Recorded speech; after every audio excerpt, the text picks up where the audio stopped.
एक मित्र ने पूछा है, अंकित जांगरा जी ने कमेंट करके, कि हम कैसे सहज व सरल जीवन जी सकते हैं, उसमें बने रह सकते हैं, और आदमी मानसिक व शारीरिक रूप से कैसे साधनी बना रह सकता है। इस पर कुछ कहें। तो इस प्रश्न के उत्तर को एक तरह से हम दो भागों में बांटकर समझते हैं ताकि बात आसानी से समझ में आ जाए। पहले भाग में हम एक तरह से समझते हैं कि मनुष्य एक तरह से असहज क्यों हो गया है, जटिल क्यों हो गया है, और फिर दूसरे भाग में हम समझेंगे कि इसका हल क्या क्या हो सकता है। तो सबसे पहले अपने मन के बारे में एक नियम जान लो कि यह हर वक्त सोते जागते भीड़ में अकेले में जो भी यह देखता है, सुनता है, सोचता है, पढ़ता है, वह सभी एक तरह से इसके अंदर चला जाता है, या कहो कि जाता रहता है। और सच में आहार वाली श्रेणी में अगर रखें तो ये आहार में का एक मुख्य आहार होता है। आहार का मतलब जो बाहर से आ रहा है, और चीज़ें तो आती हैं जो ठोस है, लेकिन ये सूक्ष्म चीज़ें सबसे बड़ा हमारा आहार है और हमारे जीवन को सबसे ज़्यादा प्रभावित ये बात करती है, लेकिन हम इसके बारे में कुछ जानते नहीं। तो यह जो बात एक तरह से जो मैंने अभी कही, ये हमारे मन व मस्तिष्क के एक तरह से एक संयुक्त कार्य क्रम के अनुसार 24 घंटे चलती ही रहती है, चाहे हम कहीं हैं, किसी भी स्थिति में हैं। मुश्किल से 10-5 मिनट 24 घंटे में से होते हैं जिसमें रुक जाती है, वो सुसुप्ति वाली स्टेज होती है। तो ये सारा चल रहा है, लेकिन उसके बाद भी, इतना होने के बाद भी हमारा जीवन एक तरह से सामान्य चलता रहता है।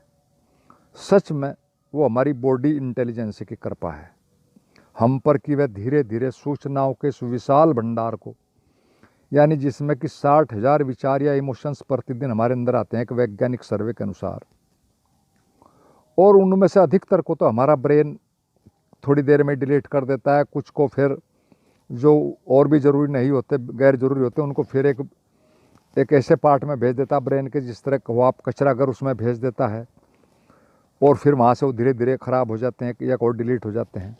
और ख़ास कोई ब्रेन के सही हिस्सों में जो इम्पोर्टेंट चीज़ उनको वहाँ भेजता है, और वो भी हर वक्त सक्रिय नहीं रहते आपके, कि जब कभी आप ऊपर कॉन्शियसली सोचते हैं तो तभी आते हैं।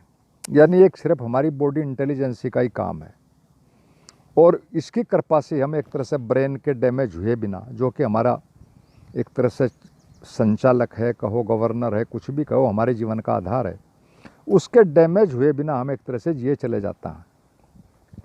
और मैं आपको एक बात बता दूं, एक वैज्ञानिक तथ्य के अनुसार, जो एक बहुत बड़ा वैज्ञानिक तथ्य है, कि दुनिया की सबसे शक्तिशाली या कहो सबसे उत्तम इंटेलिजेंसी यदि कोई है दुनिया में, तो हमारी बॉडी विजडम है, या कहो बॉडी इंटेलिजेंसी है, और हमारा ब्रेन भी इसी इंटेलिजेंस का एक तरह से एक पार्ट है। तो ये बात थोड़ा हमें समझी। और अब इस टेक्नोलॉजी के युग में हम इसमें अपने ब्रेन में, मन में सूचनाएं भरे जा रहे हैं, जिनमें से कि 90% तो एक तरह से कतई ही अनावश्यक होती हैं, जिनका हमारे जीवन में कोई लेना देना नहीं होता, न ही कभी वो घटती हैं, और वो हमेशा उन्हें अधूरी रहना है।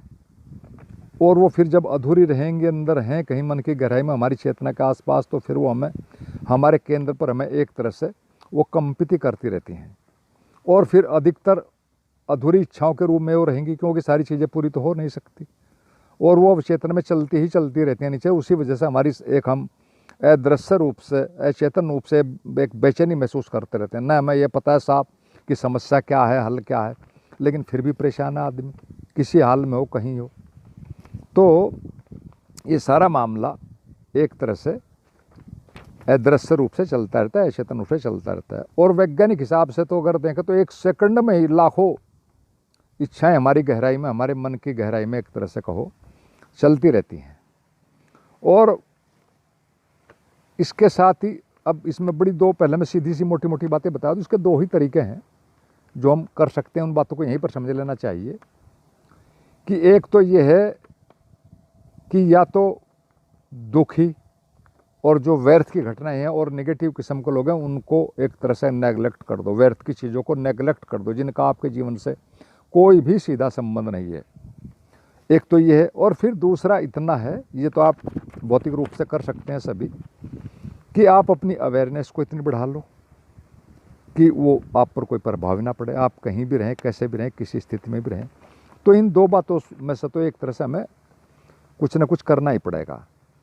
और इन व्यर्थ की जो जानकारियाँ जिनको हम इकट्ठी करते ही रहते हैं, इसका एक प्रमुख कारण होता है कि 90% लोगों का जीवन का, उनके जीवन का कोई भी स्पष्ट गोल नहीं होता, और एक अनिर्णय की स्थिति में ही बस देखा दाखी पुराने ढर्रे पर कहो या भेड़ चाल के हिसाब से भीड़ के साथ ही जीते रहते हैं। और फिर उनके बाहर कुछ होता है, मन में कुछ होता है, बाहर वातावरण कुछ होता है, अंदर गहराई में कुछ और होता है, और फिर इसी तरह से उनको एक तरह का ये समस्या महसूस होती रहती है। तो यदि हम अपने जीवन का भी कोई गोल एक तरह से सोच समझ कर फिक्स कर लें, सेट कर लें कि हमें इस रोड मैप के हिसाब से जीना है, तो भी हमारा मन फिर धीरे धीरे जो व्यर्थ के अनावश्यक सूचनाएं, इन्फॉर्मेशन है जो हमारे लिए एक तरह से बोझ का काम करते हैं, बीमारियां काम करती हैं, फिर वो उनको धीरे धीरे गिरा देगा। और जिस दिन भी, जिस क्षण भी आप पूरी तरह एक ठोस गोल बना लेंगे, ठोस निर्णय ले लोगे, उसी वक्त आपको एक राहत महसूस होगी। क्योंकि एक नियम है कि सबसे बड़ी हमारे लिए जो एक तरह से नुकसानदायक चीज़ है वो होती है अनिर्णय की स्थिति में जीना। चाहे वो जीवन का निर्णय, अनिर्णय का प्रश्न है, या किसी और पर्टिकुलर समस्या का है, तो अनिर्णय सबसे बड़ी एक हमारे लिए बहुत घातक चीज़ है। तो ये तो एक बात हुई। अब हम एक और दूसरी बात को और समझते हैं कि आदमी एक तरह से मूलतः संक्रमित होने की आदत से ग्रस्त प्राणी है। वह कोई बुद्धिमान प्राणी नहीं है, इसे ध्यान रखना। वो तो सिर्फ कुछ 5% लोगों की वजह से सारी मनुष्यता एक तरह से कहो बुद्धिमान प्राणी एक तरह से कही जाती है, कहलाने लगती है, उसकी श्रेणी में आ जाती है। वरना तो यदि 95% लोगों की मूर्खताओं को यदि सच में देखें तो आश्चर्य होगा कि कैसे संसार चल रहा है, कैसे हम लोग जिए जा रहे हैं। वो तो सिर्फ उन थोड़े से लोगों की कृपा की वजह से सारे आविष्कार हुए, सारी व्यवस्थाएं हैं, सब कुछ चल रहा है। तो ये तो एक बहुत लंबी कहानी है, इस पर तो बहुत ज़्यादा बातें एक तरह से कही जा सकती हैं। तो अब ये बातें तो हुई। अब हम मन के बारे में एक और तथ्य को, एक तीसरी बात को और समझते हैं कि वह अपने को छोड़कर बाकी के दुनिया के किसी भी क्षेत्र में एक्सपर्टी को हासिल कर सकता है, यानी एक्सपर्ट हो सकता है, कुछ भी काम कर सकता है, चाहे वह कितना ही कठिन क्यों ना हो। राजनीति, धनोपार्जन, कोई कलाकार होना, खिलाड़ी बनना, या कुछ भी होना, वैज्ञानिक बनना, हिमालय पर चढ़ना, अंतरिक्ष, कुछ भी हो, कुछ भी वो कर सकता है। लेकिन यदि इन लोगों के आप व्यक्तिगत जीवन में देखोगे तो ये लोग बिल्कुल अपने व्यक्तिगत जीवन में बाहर कुछ भी कर सकते हैं, लेकिन व्यक्तिगत जीवन में ये वही किए जा रहे हैं जो कि एक सामान्य व्यक्ति है, एक गरीब या अशिक्षित व्यक्ति करता है। सारी चीज़ें जो कि तुम वही किए जाते हैं। और मैंने बहुत लोगों की पुरानी कहानियाँ पढ़ी, बहुत से फिल्मी कलाकारों की भी पढ़ी, क्योंकि मैं पहले फिल्में भी देखता था, पुरानी फिल्मों से मुझे आज भी लगाव है। तो देखा मैंने उनको कि बड़े बड़े जो प्रसिद्ध लोग, हर तरह से फेमस, हर चीज़ें उनके पास, और उनके जीवन अधिकतम के कितने एक तरह से अंदर से दयनीय थे, और किस तरह वो एक तरह से गलत जिए, नरक पूर्ण जीवन, और अंत में एक तरह से चले गए, दुनिया समय से पहले ही चले गए। तो ये इस तरह की कहानी है। कारण सिर्फ यही है कि मन के बारे में हम कोई जानकारी नहीं रखते, यानी हम अपने मन के बारे में कुछ नहीं जान सकते, बाहर कुछ भी करें। और सिर्फ यही एक बात सबसे कीमती है कि यदि आप अपने मन को जान लिया तो तभी बाहर जानने का भी कुछ कोई अर्थ है, वरना आप कुछ भी हो जाएं, आप वैसे ही रहेंगे, उतने ही परेशान रहेंगे। बाहर भले ही लोगों को आप कुछ भी दिखाते रहें। तो ये बात तो ऐसी हो गई। तो उनकी मैंने दो ही बातें देखी कि एक तो वो है उनकी सामान्य वाली, और वो उसी तरह सामान्य कल्पनाओं से, भावनाओं से उसी तरह प्रभावित होते हैं जैसे कि एक बाहर का आदमी, एक सामान्य अनपढ़ आदमी भी प्रभावित होता है। यानी वो कोई उनके मन पर उनका कोई वो बात नहीं है, वही उनमें वही गुण हैं व्यक्तिगत स्तर पर, और उन्हीं कल्पनाओं से और भावनाओं से उसी तरह प्रभावित होते हैं। जबकि ये दोनों चीज़ें एक सीमा तक, एक अर्थों में, एक दिशा विशेष में ये लाभदायक हैं, और अगर ये दिशाहीन है, अनियंत्रित हैं, इनका सही ढंग से उपयोग नहीं है, तो ये फिर एक तरह से आदमी को हवा में ही रखती हैं या कहो दुख में ही रखते हैं, जो कि सच में कहीं होता ही नहीं है। तो ये बातें हमने थोड़ी समझी, और इन सभी क्षेत्रों में एक और मैं आपको बताऊं, आदमी हमेशा से ही इनमें ऐसा ही था और अभी भी है और आगे भी रहेगा। आप चाहे सतयुग की बातें उठा लें, सतयुग के इतिहास उठा लें, कलयुग, उसको दूसरे युगों का जो और हैं अच्छे अच्छे युग जिन्हें कहते हैं उनको उठाएं, रामायण महाभारत, उन सब में भी यही कमियां जोंकित होती और आज भी हैं। तो ये बात क्या है कि सिर्फ वही के मन के बारे में हमें जानकारी नहीं और बाहरी चीज़ों के बारे में जानकारी है। तो कहने का मतलब है कि ये सारा का सारा ऐसे ही है। और ये सब बातें मैं इसलिए क्यों कह रहा हूँ, आप सोच रहे होगे कि मैं क्या बातें कहने लगा, प्रश्न कुछ और था। इनका सिर्फ एक ही कारण है जो मैं कह रहा हूँ कि यदि हम एक तरह से, हमें कहो मरीज को कहो, अपनी बीमारी का कारण भी पूरी तरह समझ में आ जाए तो फिर शायद इलाज बहुत आसान हो जाता है, या कहो कि इलाज की शायद ज़रूरत ही एक तरह से बहुत कम रह जाती है। और ऐसा भी हो सकता है कि कारण जानने का तो सच में एक और भी बड़ी बात है, और वो यही है कि यदि किसी बीमारी के होने के सारे कारणों को हम जान लें, पूरे के पूरे मैकेनिज्म को समझ जाएं, तो फिर तो शायद हमें इलाज की ज़रूरत ही ना पड़े। और ठीक है यही बात, चूँकि हमारी सारी ये प्रश्न भी एक तरह से अध्यात्म से रिलेटेड है, मन से रिलेटेड है।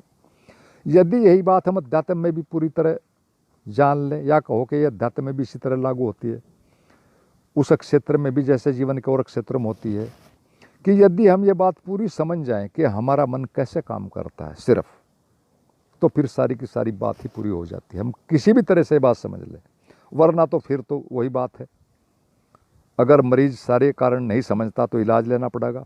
यही बात अध्यात्म में है। यदि आप मन के बारे में नहीं जानते तो फिर तो ध्यान के द्वारा इलाज की प्रक्रिया से गुजरना ही पड़ेगा, वही एकमात्र तरीका है। और फिर ये भी आप जानते हैं कि इलाज में बहुत सी चीज़ें होती हैं, इलाज में बहुत चीज़ों की ज़रूरत पड़ती है, एक केयर टेकर की ज़रूरत पड़ती है, दवाइयाँ भी हैं, पत्ते फ्रेज भी हैं, मौसम भी है, बहुत चीज़ें। तो फिर कहीं ना कहीं कोई ना कोई भूल चूक हो ही जाती है। तो ये मैं सिर्फ आपको चीज़ें समझा रहा हूँ, लेकिन इसमें एक और सबसे बड़ी जो इसकी जड़ में बीमारी है वो है कि हमारा माइंड कहो, पहले से ही जो हमारा माइंड सेट है वो कुछ गलत ढंग से कहो एक तरह से सेट है ऑलरेडी है। और ये हालांकि एक पूरी बात है, इस पर हमने पहले बातें भी की हैं, तो उसकी तो हम अभी यहाँ बात नहीं करेंगे, लेकिन हम यही देखेंगे कि हम अनावश्यक चीज़ें कैसे भरे जा रहे हैं और कैसे हम बेवजह से परेशान हैं। तो जीवन में अगर सच में देखें तो असली बात समझ है, और जो समझने की प्रक्रिया की ही एक तरह से पूर्णता पर आती है। फिर चाहे आप उसे कर करके समझो, या फिर किसी क्षेत्र के ही अनुसार जिस फील्ड में आप हैं उसके अनुभवी व्यक्तियों की सहायता से सीखो समझो, तब आपका बहुत समय बच जाएगा, बहुत सी शक्ति बच जाएगी, बहुत से तनाव से बच जाओगे। और मनुष्य के बारे में एक बात साफ साफ जान लो कि मनुष्य को हर चीज़, यही एकमात्र ऐसा प्राणी, इसे हर चीज़ सीखनी पड़ती है। तो ये तो एक तरह से इसकी लाइफ की कहो या इसके होने कहो डीमेरिट है, लेकिन एक इसकी मेरिट भी है, और वो मेरिट सबसे एक तरह से करो अति विशिष्ट है, जो कि इस ब्रह्मांड में कहो इस जगत में किसी प्राणी के पास नहीं है। वो ये है कि ये कुछ भी सीख सकता है, हर चीज़ इसे सीखनी पड़ती है जो औरों को नहीं करनी पड़ती, लेकिन वो दूसरी इसमें एक अलग ही योग्यता है कि ये कुछ भी सीख सकता है जो कि दूसरे नहीं कर सकते। तो इस तथ्य को भी हमें हमेशा अपने दिमाग में रखना चाहिए। तो अब हम एक तरह से ये बातें यहाँ तक हुई, अब हम वीडियो का जो सेकंड पार्ट है उस पर बात करते हैं, यानी कैसे हम एक सहज व शांत जीवन एक तरह से जी सकें। तो सच में तो इस बात पर चारों तरफ ज्ञान भरा पड़ा है, यूट्यूब पर, इंटरनेट पर, कि कैसे सरल जीवन वो करें, और उनके परिणाम जो आ रहे हैं वो भी हम सब जानते हैं। लेकिन यहाँ पर जो हम बात करेंगे वो एक तरह से मूलभूत बातों पर करेंगे, जो एक तरह से आधारभूत बातें, और वो दो ही हैं, या इन्हें कहो दो बातें कहो, दो विधि कहो, या मनपसंद जीवन जीने के ढंग के दो स्टेप्स कहो, दो चरण कहो। तो अब हम इन्हें समझते हैं। तो पहला स्टेप जो क्या है उसको हम समझते हैं कि हमारे मन की जो कहो या मनुष्य मन की जो कहो एक संक्रमित होने की एक नेचुरल टेंडेंसी है, यानी वो जिसके पास रहेगा, जहाँ रहेगा, उससे एक तरह से संक्रमित हो जाएगा, फौरन प्रभावित हो जाएगा। कम हो, ज़्यादा हो, ऐसा हो वैसा हो, वो एक अलग बातें हैं। तो इस बात के प्रति एक तरह से हमें थोड़ा जागरूक होना शुरू कर देना चाहिए, जो लोग सहज सरल जीवन जीना चाहते हैं, और उसे समझकर एक तरह से उसका फिर हमें लाभ लेना अपने जीवन में शुरू कर देना चाहिए। इसे हम ऐसे समझते हैं एक तरह से कि शुरू से थोड़ा समझते हैं और हमारी एक तरह से भूमिका क्लियर हो जाएगी कि आपने अपने जीवन के पिछले समय में अब से पहले जो भी जिया उस पर एक दृष्टिपात करो। जब भी आपने किसी तरह से एक सही पुस्तक को पढ़ा, सही वीडियो देखा, किसी सही पॉजिटिव ऊर्जा को महसूस किया, किसी सही मित्र से बात की, संपर्क किया, कुछ चीज़ें शेयरिंग की अच्छे वाली, तो आप एक तरह से उस वक्त बड़े खुश हुए, बहुत अच्छा लगा, एक सुखद एक तरह से अनुभूति हुई और भविष्य की आशाएं भी अच्छी जगी। तो इन घटनाओं को सबको दोबारा मनस पटल पर एक तरह से रिलीव करो, दोबारा जियो और समझो इस बात को कि कैसे उन बातों से हमारे जीवन में एक परिवर्तन आता और अब उनको दोबारा एक तरह से देखने से भी अच्छा लगता है। और ठीक इसी तरह उन घटनाओं को भी याद करो जब आप एक तरह से निगेटिव लोगों के संपर्क में आए, अचानक से कोई हो गया या मजबूरी में आए और फिर आपका वहाँ मूड खराब हुआ था, निराशा जन्मी थी, फिर कई दिन नींद खराब हो रही, आदि आदि इस तरह की बहुत ये सारी चीज़ें जीवन में घटती रहती हैं, क्योंकि जीवन में सब चीज़ें मिक्स चलती हैं।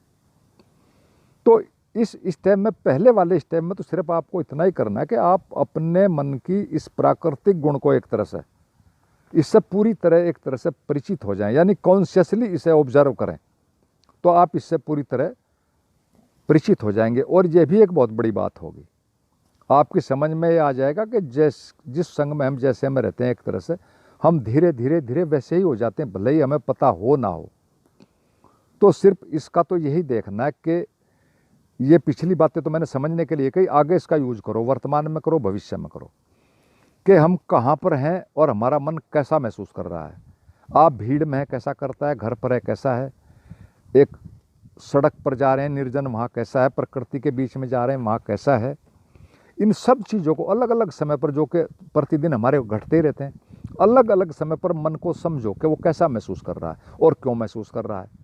यानी इस बात को एक तरह से, इस संक्रमित होने के गुण को मन के पूरी तरह समझ जाओ, इससे पूरी तरह परिचित हो जाओ, ऑब्जर्वेशन कर करके। ये आपको ही करना पड़ेगा, ये सबसे मेन बात है। और फिर एक दूसरा स्टेप आता है इसी चीज़ का, वो ये है कि अपने लक्ष्य से मिलते जुलते लोगों से संपर्क बढ़ाओ। यानी जो आपने सेट कर लिया अपना लक्ष्य, पहले उसमें हमने बातें की कि लक्ष्य को सेट करो, जीवन का कोई निर्णय लो, कोई गोल बनाओ, कोई रोड मैप बनाओ, और फिर जो उससे मिलते जुलते लोग हैं उसमें एक तरह से विकसित लोग हैं, सफल लोग हैं, एक तरह से उनसे संपर्क बढ़ाओ, उनसे अपना एक तरह से शेयरिंग करो, और जो आपसे ज़्यादा अनुभवी लोग हैं उनसे लाभ लो। और इसमें एक और बात भी ध्यान रखना कि यदि आपने अपने से बुद्धिमान लोगों का साथ चुना, उनके साथ रहे तो आपकी बुद्धिमानी बढ़ेगी, और यदि अपने से कम बुद्धिमान लोगों के साथ रहे तो आपकी बुद्धिमानी घटेगी। बड़ा सीधा एक साइंटिफिक सूत्र है, पहले भी हमने इस पर बातें की थी। एक सूत्र है आईक्यू से रिलेटेड है कि आप जिन 4-6 लोगों के बीच में ज़्यादा रहते हो 24 घंटे में, जो उनकी एवरेज आईक्यू है ठीक वही आपकी होगी। ये एक सूत्र है। तो इसका बड़ा साफ मतलब है कि यदि अच्छे लोगों के, अपने से विकसित लोगों की, अपने से ज़्यादा जानकार के बीच साथ रहोगे, शेयरिंग करोगे, तो आपकी आईक्यू बढ़ेगी, आपकी हर चीज़ बढ़ेगी। तो ये तो बातें हमने मोटी मोटी समझी। अब इस विषय में मैं एक थोड़ी सी, एक पौराणिक कथा है, पुरानी चली आ रही बहुत दिन से, उसको बहुत संक्षेप में समझाता हूँ।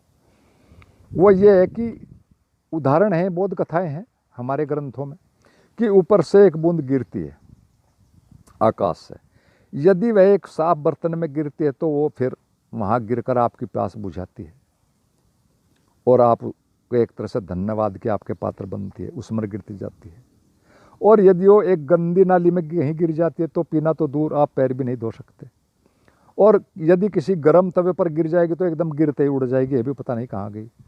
समुद्र में गिरेगी तो वहाँ यूजलेस है, उसका कोई मतलब नहीं गिरने का। खेतों में गिरेगी तो खेतों में लाभ पहुँचाएगी। और यदि सेब के मुँह में गिरेगी, ये सबने आपने पढ़ेगी, तो वो एक मोती बन जाएगी, एक अमूल्य चीज़ बन जाएगी। तो ये चीज़ें सिर्फ उसी बात को समझाने की पुरानी बौद्ध कथाएं हैं कि हम जिसके भी संपर्क में जैसे भी रहेंगे हम वैसे ही हो जाएंगे और उसी के अनुसार हमारा आगे का भविष्य एक तरह से तय होगा। तो ये बातें मैंने सारी कही, लेकिन अब तक जो भी मैंने कहा सारी बातें, उन पर आपका मन एक अंदर ही अंदर तर्क दे सकता है कि यह सभी बातें तो पूरी तरह से हमारे हाथों में नहीं होती। हालांकि होती हैं, लेकिन मैं कुछ अब ऐसी चीज़ बताऊंगा जो आपके ही सारी हाथ में है। यह भी होती हैं, अगर आप चाहें तो इन्हें सेट कर सकते हैं, थोड़ा माइंड सेट बदल सकते हैं, लाइफ का स्टाइल बदल सकते हैं और पता भी नहीं किसी को चलेगा कि आपने बदल लिया। लेकिन अब मैं एक और चीज़ बताता हूँ, बहुत सिंपल है, जिस पर आजकल बहुत ज़्यादा साहित्य चल रहा है इंटरनेट पे भी और भी, और वो सच में एक बहुत बेहतरीन चीज़ है, और वो है लॉ ऑफ अट्रैक्शन। ये एक यूनिवर्सल लॉ है और मैं इसका आपको सार बताता हूँ। इस पर बहुत लंबा चौड़ा लिटरेचर है, सब बताते हैं, मैंने भी कहीं थोड़ा बहुत बताया होगा। और ये सारा का सारा आपके हाथ में है, लॉ ऑफ अट्रैक्शन।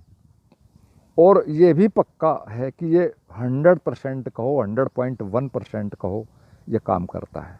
आकर्षण का सिद्धांत, यानी जो चाहोगे वही मिलेगा।